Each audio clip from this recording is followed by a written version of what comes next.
de Campos é um oferecimento. UENF, uma universidade a serviço da sociedade. Aqui é ciência. A SIC, a Associação Comercial e Industrial de Campos. Há 129 anos, comprometida com desenvolvimento econômico e social.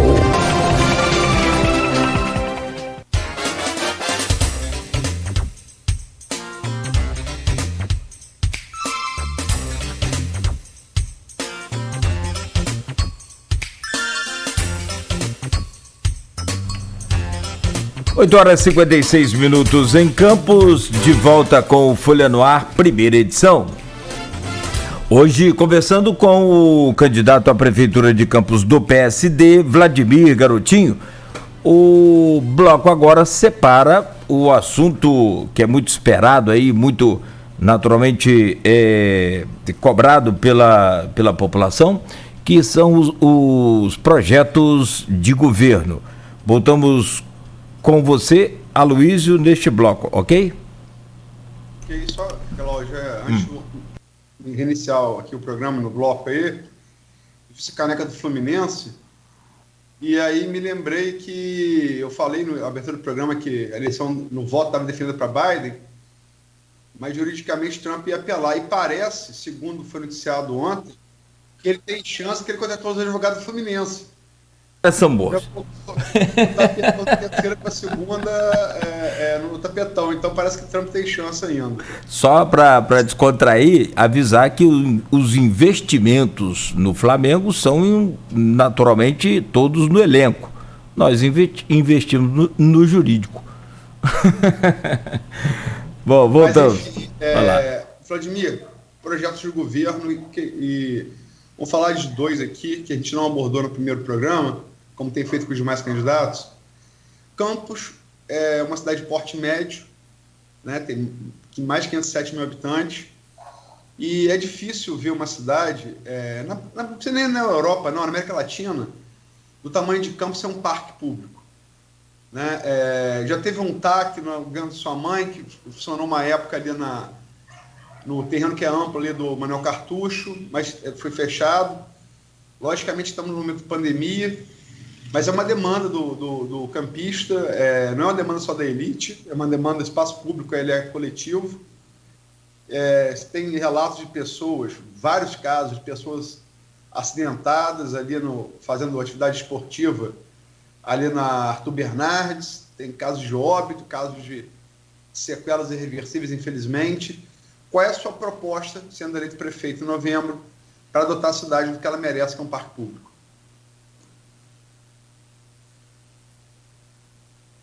O microfone está fechado, Vladimir, por favor. Verifica aí. Desculpa, tá. Desculpa, eu não Obrigado. tinha visto. Obrigado. Como você bem lembrou, o Campos já teve, né, uma parceria entre a Prefeitura e a Santa Casa, que usou o Manuel Cartucho como área de parque. A Prefeitura, né, fez um investimento naquela área para que pudesse se transformar num parque. É uma das opções ainda, mas eu acho que não é a mais adequada hoje. Campos também já teve, né, o Parque Alberto Sampaio ali no centro, mas também não acho que seja o local ideal devido ao grande movimento e fluxo que tem aquela região hoje. Mas nós podemos sim, Aloysio, construir um parque municipal em parceria com a iniciativa privada. Por que eu digo que podemos sim? Vou dar um exemplo só. Campos tem uma coisa curiosa que não é necessária. Todo mundo que vai fazer empreendimentos em Campos, ela doa 20% em área para a prefeitura. Não sei se você sabe disso, mas se a pessoa for construir um condomínio no Parque São Caetano, chutando aqui, um condomínio no Alphaville, ele tem que pegar 20% daquela área, ou dentro da sua própria área, ou então em outro local, e doar o equivalente a 20% de terra para a prefeitura. Mas o que diz que tem que ser 20% em terra? Isso é uma decisão do poder público. Nós podemos criar um fundo municipal de parques e jardins, isso está no meu plano de governo, para que todo empreendimento que for feito em Campos seja revertido não em área, mas em valor correspondente à área, para esse fundo municipal de parques e jardins, que vai ajudar tanto na construção do parque municipal, quanto na manutenção das áreas verdes da cidade. como canteiros, como praças, para a cidade ficar bonita de novo. Hoje a cidade é feia, Luiz. O mato é alto, ou às vezes nem tem mais planta como tinha antigamente. Então tem como criar um fundo municipal de parques e jardins para a construção de um parque municipal e para a manutenção das áreas verdes da cidade. Opa, meu microfone estava fechado também. Vladimir, outra pauta que a gente está discutindo nessa segunda rodada é com relação à cultura. E a presidente do Fórum de Cultura do Norte Fluminense, a Kátia Macabou, ela lembra que hoje é Dia Nacional da Cultura e pergunta quais são as suas propostas para a área. Ela exemplifica, inclusive, falando sobre o Palácio da Cultura de Campos. Olha, a gente tem que tratar o Palácio da Cultura como ele merece ser tratado, como a Casa da Cultura de Campos, né? A gente não pode colocar dentro do Palácio da Cultura o que não esteja ligado, o que não esteja afim à área da cultura. Nós vamos terminar aquela obra que foi anunciada algumas vezes pelo atual prefeito que seria entregue, mas que não foi ainda. Nós vamos terminar de fato aquela obra, vamos devolver ao Palácio da Cultura a representatividade que ele merece ter, que é ser a Casa da Cultura de Campos, porque eu me lembro muito bem, eu quando criança já cansei de visitar o Palácio da Cultura, fazer pesquisa, fazer aulas de teatro ali dentro, que tem um anfiteatro ali. Então, assim, eu sou uma pessoa que gosto de cultura e mais do que gostar de cultura, eu entendo a importância que a cultura tem no desenvolvimento do cidadão e no desenvolvimento de uma cidade. Outra coisa muito importante que eu queria falar sobre a cultura é que muita gente critica a obra do CEPOP, mas a obra está lá. Não adianta a gente querer discutir o que está pronto, não pode deixar aquilo acabar. Nós vamos criar dentro do CEPOP uma escola municipal de arte e cultura para dar ocupação para o CEPOP o ano inteiro e para dar oportunidade aos alunos da rede pública de estudar história, de estudar cultura, de estudar e fazer arte para poder desenvolver como um todo a cultura no nosso município. Inclusive eu tive numa reunião recente com o maestro Johnny William e ele gostou muito da ideia dessa escola de arte e cultura, inclusive se dispôs a ajudar, inclusive, no gerenciamento dessa unidade. Luiz, eu só complementar que o Rafael ontem foi nosso entrevistado e ele disse que a entrega do Palácio da Cultura acontece nesse ano, faltando justamente, como você citou, o anfiteatro. E essa questão do carnaval, deixa o Luiz falar primeiro sobre outros equipamentos culturais, depois eu volto com o carnaval. Mas ele está prometendo o Palácio da Cultura tem 2 anos. Eu lembro de um vídeo dele, do procurador dele, dentro do Palácio da Cultura, anunciando a obra, e não sai a obra. Como ele também anunciou a reabertura do restaurante, nunca abriu até hoje. O prefeito tem essa mania de anunciar e não fazer. Vladimir, cultura é um assunto muito amplo, né? Até para os próprios antropólogos que se dedicam a estudar o que é cultura, né? É uma questão muito ampla. Mas vamos voltar um pouco no tempo. Eu, na eleição de 2008, eu fiz uma série de matérias, me lembro bem disso, dos programas de governo de todos os candidatos. E me lembro que em projeto, o mais ambicioso era da sua mãe, Rosinha. E estava lá no projeto, de 2008, e ela foi reeleita depois, de 2012, aproveitar os solares, né? Os solares do município de Campos, tem uma história arquitetônica, né, muito rica, basta andar pelo centro de Campos para ver, mas os solares tombados pelo IFAM, o solar dos Jesuítas, onde funciona o arquivo municipal, o solar da Baronesa, o solar das Aeris, que vergonhosamente está ficando aos pedaços ali na Campos Santafona, solar do Asilo do Carmo, tem vários prédios históricos. Estava no projeto da sua mãe investir na preservação desses prédios históricos, tombados pelo patrimônio histórico, e até essa coisa que agora é um assunto muito mais em pauta, que é a crise financeira, gerar renda com isso a partir de serviços, né? Que é uma vocação fluminense, né? No entanto, esse projeto da sua mãe não foi levado a cabo, não foi feito, e na época Campos tinha muito mais recursos do que tem hoje. O que você pensa especificamente para essa área de preservação do patrimônio histórico, arquitetônico?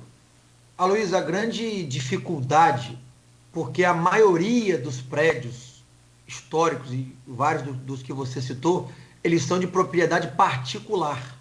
Tá? Então, se tem muita dificuldade da prefeitura conseguir fazer melhorias nesses prédios, e desapropriação hoje é impossível de fazer exatamente pela condição financeira que o município vive, não tem condição de se fazer desapropriação hoje. Então existe uma situação jurídica, né? A gente tentou, eu lembro bem disso, que na época do governo Rosinha ela tentou isentar de IPTU, mas não é uma coisa simples, porque a isenção de IPTU seria irrisória perto do valor que se custaria para restaurar um prédio como esse. Eu vejo, por exemplo, eu não estou lembrando agora exatamente o nome do prédio, mas ali na Beira Rio, tem uma empresa que está restaurando um prédio histórico de esquina com a Receita Federal, e ela vai abrir um café, né, ali naquele prédio. Então, eu acho que a grande sacada e a grande oportunidade é conseguir empresas e empresários que queiram fazer investimentos privados, e aí a prefeitura pode apoiar para que se possa restaurar a maioria desses prédios históricos, porque existe, repito, uma questão jurídica, que diz que o prédio é de propriedade privada, então é muito complicado a prefeitura ter que fazer altos investimentos, porque não é investimento barato a restauração desses prédios históricos. Só para lembrar aqui, o Carlos Alan, telespectador pelo streaming, lembra com razão aqui, Igreja Nossa Senhora do Rosário e Donana também é tomada pelo IFAM. Mas vai lá, Arnaldo. Como você falou, Luiz, na sua pergunta anterior, quando a gente fala de cultura, a gente acaba abordando várias áreas. Uma delas, o Vladimir citou o CEPOP, e eu vou falar aqui sobre o Carnaval de Campos, que tem sido também uma constante nessa nossa segunda rodada, Vladimir. Com relação ao Carnaval, o próprio Marciano, o Dadá da Hora, né, Marciano da Hora, ele colocou aqui no grupo, no stream da nossa entrevista, com relação à sua ausência num bate-papo entre os envolvidos com o Carnaval de Campos, a Associação de Bois Pintadinhos, que aconteceu recentemente. Ele queria que você justificasse a ausência. E eu complemento com relação ao Carnaval de Campos, que foi alterado, não é feito mais um calendário próprio, não dentro do calendário oficial do Carnaval. É uma demanda desses atores do Carnaval. Dá para voltar para essa data oficial? Arnaldo, eu queria dizer ao Dadá, eu fiz 2 reuniões já com o pessoal de cultura, especificamente com o pessoal de Carnaval, também já fiz uma. Ele não compareceu, e ele, como faz campanha para um outro candidato, eu preferi também não comparecer na reunião que ele promoveu, porque ele faz campanha para outro candidato a prefeito, e como eu já havia feito 2 reuniões para tratar sobre o tema de cultura, e foram 2 boas reuniões em que o quórum foi bastante elevado, eu já havia feito reunião com quem efetivamente faz cultura em Campos, e ele, como faz campanha para um outro candidato, que é o candidato laranja, eu preferi realmente não ir a esse encontro que ele chama de bate-papo. Sobre o Carnaval, como foi dito para as pessoas que fazem efetivamente Carnaval em Campos, que eu tive uma reunião com eles, nós vamos ajudar e apoiar o Carnaval da cidade. Muito provavelmente, devido à pandemia, teremos dificuldade em fazer o Carnaval na data do Carnaval. A gente já está conversado com ele, mas nós vamos ajudá-los a ter projetos incentivados, a ter empresas que queiram participar do Carnaval de Campos, e a Prefeitura dá o apoio necessário para que o Carnaval possa acontecer. Se não puder ser na data do Carnaval, porque talvez ainda estaremos com uma condição epidemiológica que não permita, mas aí a gente faria mais à frente. Só para complementar, 2021 já está batido o martelo, inclusive no Rio. O Eliezer já bateu o martelo que não tem Carnaval. Então, exatamente. Muito provavelmente em Campos teremos a mesma dificuldade. Eu não posso dizer isso hoje, porque eu não sou o prefeito ainda, mas muito provavelmente teremos dificuldade em fazer o Carnaval na data normal dele. Mas pensando para 2022? Não, é possível. A partir do momento que a gente se programa, né, corre atrás de projetos incentivados, de parceiros privados, para realizar o Carnaval de Campos, é possível que seja feito. Eu até costumo dizer, sabe, que é uma questão que eu vou procurar os outros prefeitos da região, que eu acho que a gente tem que ter um Carnaval regionalizado, Arnaldo. Campos tem estrutura, tem o CEPOP, assim como no Rio de Janeiro. Todo o grande Rio de Janeiro faz o Carnaval no Sambódromo, todo o Carnaval da região pode ser aqui em Campos, no CEPOP, tem estrutura para isso. Para a gente poder fazer uma festa bonita, poder trazer grandes patrocinadores, poder trazer o povo das outras cidades para cá para poder comemorar, para poder fazer a festa popular que ela é. Eu acho que tem condição de a gente ter um Carnaval regionalizado, que vai ser muito importante para a cultura e para quem gosta de fazer Carnaval. A gente falou sobre parque, falou sobre cultura, são os temas novos dessa segunda rodada de sabatinos. Mas a gente retoma também os dois principais temas, qualquer pesquisa Qualy vai apontar para Campos, que são saúde e educação. Vamos falar de saúde. Você já falou aqui do orçamento da saúde, que falou em fechar o gargalo, né? É realmente Gargalo não, Luiz, desculpa, é bueiro. Ali é bueiro. Tá bom, mas vamos lá, dá no mesmo. É quase sinônimo. Mas, enfim, saúde é o principal problema do município. Qualquer pessoa Qualy vai apontar isso, não é de hoje. Já era desde o governo da sua mãe. Os dois governos da sua mãe. E você tem na sua candidatura, na sua chapa, uma pessoa com vasta experiência em administração hospitalar, que é Frederico Paes. Quais são suas propostas para a saúde pública de Campos? Que papel o Frederico vai ter no eventual governo seu? Aloysio, 8 em cada 10 problemas da saúde podem ser resolvidos na ponta, onde as pessoas moram, no bairro dela, no distrito dela. Basta que a gente implemente de uma vez por todas em Campos o projeto de estratégia de saúde da família. Eu já me reuni virtualmente com agentes, já me reuni com o coordenador dos agentes em Campos. Campos tem um projeto pronto que cabe no município cerca de 130 equipes de estratégia de saúde da família. Hoje não tem nem 30, ou seja, tem mais de 100 equipes para poder crescer ainda, atendendo a pessoa onde ela mora. E mais do que atender aonde ela mora, a pessoa não precisa nem ir ao posto de saúde, Aloysio.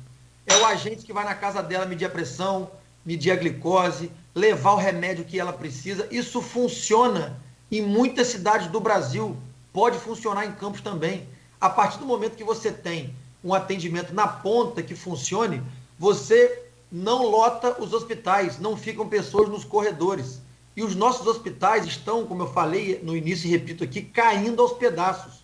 O Frederico, com toda a sua gestão hospitalar de sucesso que ele tem, em 2011 ou 2012, quando ele assumiu o Hospital dos Plantadores de Cana, estava com luz cortada e data para fechar. Hoje é a maior maternidade do interior do estado do Rio de Janeiro, um hospital que está de pé.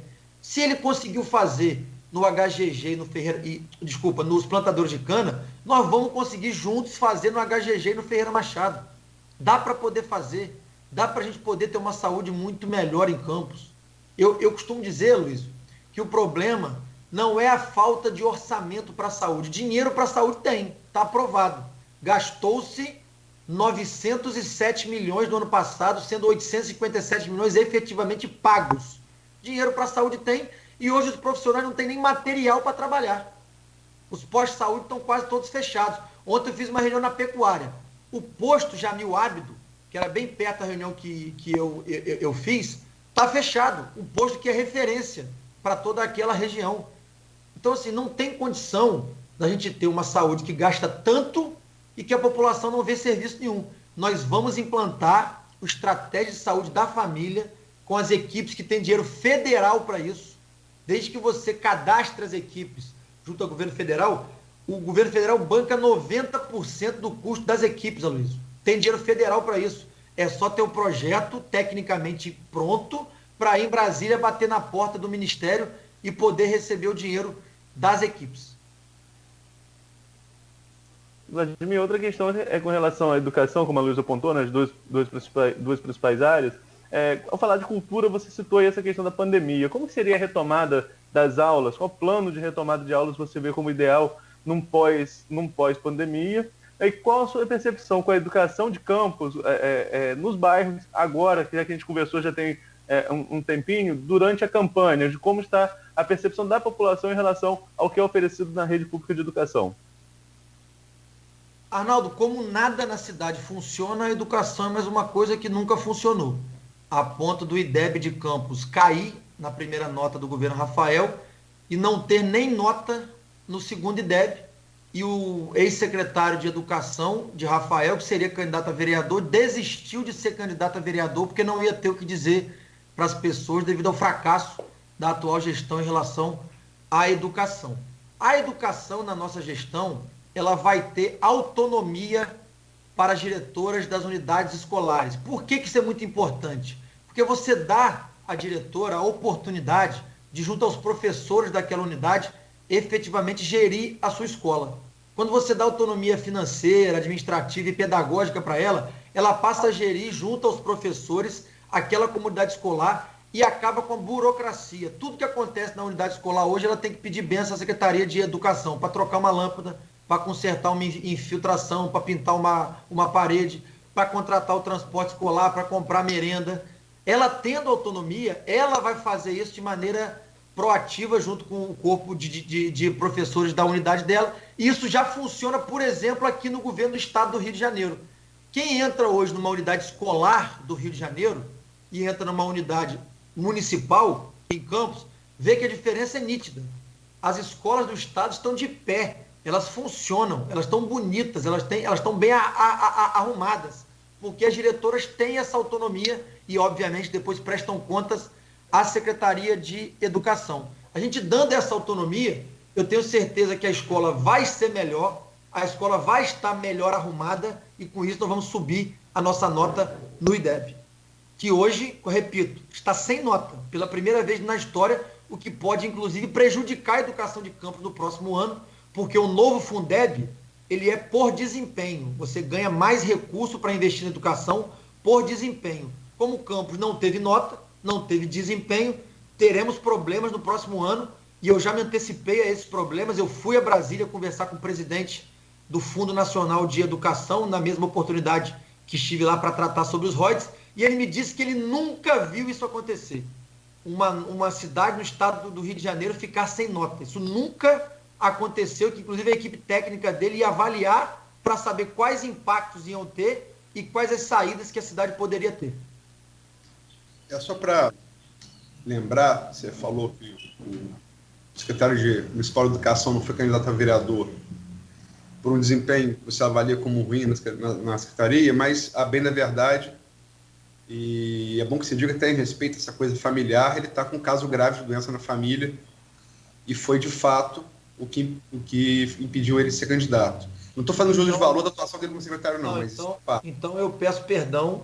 A gente, quando erra, tem que reconhecer. Eu não sabia do caso familiar. Peço perdão ao ex-secretário, que seria candidato a vereador, chegou a anunciar a sua candidatura, e para mim o motivo era exclusivamente político, né? Mas se existe uma questão familiar, eu peço perdão, porque eu não sabia, e a saúde da nossa família a gente tem que respeitar. Sim, mas essa coisa do IDEB, você já falou aqui, na primeira entrevista, está voltando a falar agora, na ausência de nota, né? Atribuído pelo governo uma falha pessoal. Caio também esteve aqui e criticou isso também. Tadeu, estou contigo, também criticou isso. E você citou aí que isso pode atrapalhar em verbas do Fundeb. A que você acredita isso e como fazer para remediar isso? Então, como eu falei, o presidente do Fundo Nacional de Educação nunca viu isso acontecer, tá? Eu pedi a ele que avaliasse a situação, eu disse a ele que assim que terminar o processo eleitoral, se Deus permitir, o povo assim entender que eu ganhar a eleição, eu vou voltar a ele para poder saber qual o resultado dessa avaliação que a equipe técnica dele fez, saber de qual forma se tem caminho para tentar remediar essa situação. Mas, por outro lado, tem aquela questão do novo custeio da educação que foi aprovado para o orçamento desse ano, que agora a gente vai poder colocar custeio na educação, tanto de emenda parlamentar, quanto de orçamento direto, quanto de dinheiro direto do orçamento da União. O que a gente vai possivelmente perder, se for o caso, tem que esperar a resposta da equipe técnica, é aquele recurso extra que vem do Fundeb pelo desempenho da cidade. Como a cidade não teve desempenho, não teve nota, muito provavelmente ela não vai receber esse recurso extra. São 9h20, Arnaldo. O Cláudio quer fazer mais uma pergunta antes de abrir para o Vladimir fazer as considerações finais. Aloysio, tem uma pergunta aqui, até no Face, é do Henrique da Hora, e ele é presidente da TEC Campos. Ele está pedindo ao candidato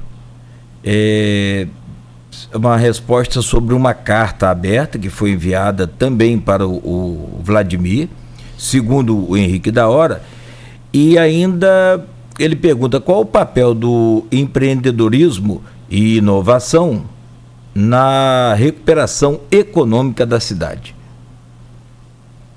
Vladimir. Cláudio, eu tive um encontro essa semana no Hotel Sorro, aqui em Campos, com um painel de empreendedores que foi promovido pela Escolabora em parceria com a CDL Jovem, tratando especificamente desse assunto de empreendedorismo na nossa cidade. A gente precisa ter uma cidade que tenha um ambiente de negócios favorável e que apoie o empreendedor local. A gente não pode ter hoje o empreendedor que tem dificuldade em ter acesso ao alvará, o empreendedor que tem dificuldade a ter acesso a licenças municipais, que não consegue na Secretaria de Fazenda hoje tirar uma guia. A gente precisa melhorar o ambiente de negócio na cidade e dar apoio ao empreendedor que quer investir na nossa cidade. Ontem, por exemplo, eu estive na fábrica de doces campista, chamada Bananada Campista, que emprega mais de 100 pessoas, que fabrica 500 mil bananadas por dia e vende quase tudo para fora de Campos. São pessoas que têm mente empreendedora, são pessoas que têm capacidade de gerar emprego, de gerar receita, de gerar renda para o município, que a gente precisa apoiar, para que essas pessoas possam ajudar a prefeitura a sair dessa dependência que só a prefeitura tem que ser empregador. Não, as pessoas têm que ter oportunidade de fazer o seu negócio, empreender da sua forma e gerar oportunidade para todos os campistas. E sobre a carta... Desculpa. Não, são 9h22, vou deixar abrir para considerações finais. 9h22, por favor, Vladimir. Bom, primeiro eu gostaria de lembrar que eu não tenho acesso e nem visão de todas as perguntas e comentários que estão na live, porque aqui é por streaming, então eu não tenho acesso. Se passou alguma coisa desapercebido por vocês que não tenham respondido, estou aberto sempre a responder qualquer questionamento. Eu queria pedir, nesse momento, ao povo de Campos, que avalie cada candidato e o que cada candidato está propondo para a cidade de Campos. Agradeço o carinho por estarem me colocando em primeiro lugar em todas as pesquisas. Peço a você que ainda está indeciso, ou a você que conhece alguém que está indeciso, que peça o voto para o Vladimir 55. Eu estou me colocando como candidato porque eu acredito que essa cidade tem jeito. Estou saindo da minha zona de conforto como deputado federal para ir para uma zona de luta, de batalha, porque eu acho que Campos tem jeito. Eu acredito nessa cidade.